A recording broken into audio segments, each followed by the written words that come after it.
اعوذ باللہ من الشیطان الرجیم، بسم اللہ الرحمن الرحیم۔ روحانی ہب یوٹیوب چینل کی طرف سے تمام دیکھنے اور سننے والوں کو السلام علیکم۔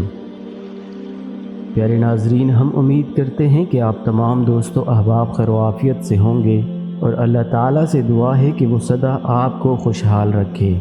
پیارے دوستو، اللہ تعالیٰ کے فضل، کرم اور شکر کے ساتھ ایک بار پھر آپ کی خدمت میں حاضر ہوئے ہیں، اور اپنے نئے دیکھنے والے دوستوں سے گزارش ہے کہ اگر اب تک انہوں نے روحانی ہب یوٹیوب چینل کو سبسکرائب نہیں کیا تو ابھی سبسکرائب کر لیں، اور ساتھ موجود گھنٹی کے بٹن کو بھی دبا دیں۔ اس سے ہماری ہر نئی آنے والی ویڈیو کی نوٹیفیکیشن آپ کو بر وقت مل سکے گی۔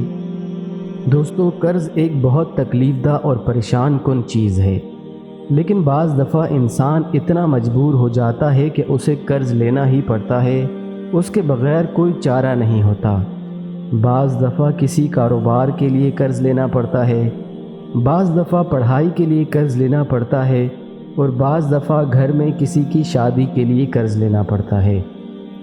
اور اکثر اوقات یہ بھی دیکھنے میں آیا ہے کہ جو لوگ کاروبار کے لیے قرض لیتے ہیں، انہیں اگر کاروبار میں نقصان ہو جائے تو قرض کا پیسہ بھی ڈوب جاتا ہے، اور ان کا جو اپنا لگا ہوتا ہے وہ بھی ڈوب جاتا ہے، جس کی وجہ سے انہیں قرض چکانے میں بہت پریشانی ہوتی ہے، بلکہ ان کی پریشانی مزید بڑھ جاتی ہے۔ ان کے لیے سب سے زیادہ پریشان کرنے والی بات یہ ہوتی ہے کہ جو لوگوں سے پیسے لیے ہیں وہ کس طرح واپس کریں۔ یہ انتہائی تکلیف دہ چیز ہے۔ پیارے دوستو، آپ کو بتا دیں کہ مقروض بندے کا آپ علیہ السلام نے نماز جنازہ بھی نہیں پڑھایا۔ جس نے قرض دینا ہو، جب تک اس کے ورثاء میں سے کوئی یہ اعلان نہ کر دے کہ میں اس کے قرضے کا ذمہ دار ہوں، میں ادا کروں گا، ایسی صورتحال ہے تو آپ علیہ السلام نماز جنازہ پڑھتے تھے، ورنہ مقروض بندے کا آپ علیہ السلام نماز جنازہ نہیں پڑھتے تھے۔ یہ بدترین چیز ہے، اور پھر آخرت میں بھی اس کا حساب ہوگا۔ اور جنازہ نہ پڑھنے کی سب سے بڑی وجہ یہ ہے کہ آخرت میں انسان کے پاس پیسے تو نہیں ہوں گے، اور اگر وہ قرض دار ہے تو پھر وہ اس قرضے کو اپنی نیکیوں کے عوض جھکائے گا، اسے اس قرضے کے بدلے اپنی نیکیاں دینی پڑیں گی۔ لیکن سوچنے کی بات یہ ہے کہ اگر انسان کے پاس اتنی نیکیاں نہ ہوئیں کہ وہ اسے قرض کے عوض جھکا دے، اگر وہ قرض کو اپنی نیکیوں کے عوض جھکا بھی دے تو پھر وہ خود کہاں جائے گا۔ دوستو، قرض میں دنیا اور آخرت کی ذلت ہے۔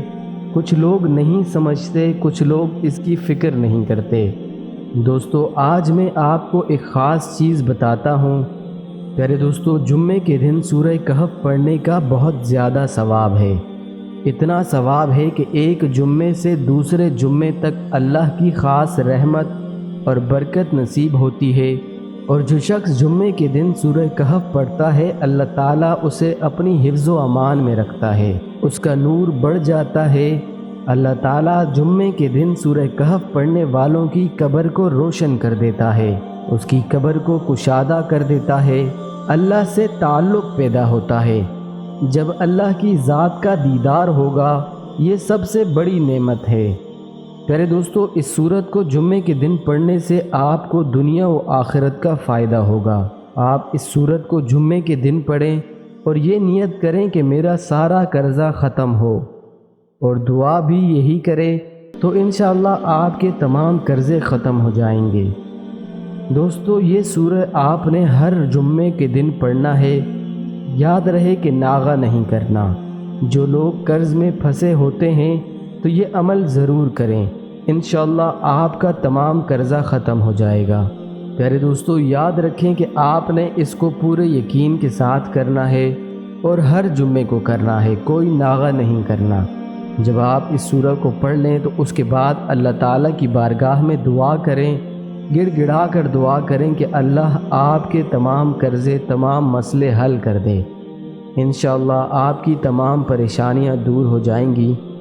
پیارے دوستو، اگر آپ کو ہماری آج کی ویڈیو اچھی لگی ہو تو ہمارے چینل روحانی ہب کو سبسکرائب کریں، اس ویڈیو کو لائک کریں، اور اپنے پیاروں کے ساتھ صدقے کی نیت سے ضرور شیئر کریں، تاکہ ہم اسی طرح کی اچھی وظائف سے بھرپور ویڈیوز لے کر آپ کے لیے حاضر ہو سکیں۔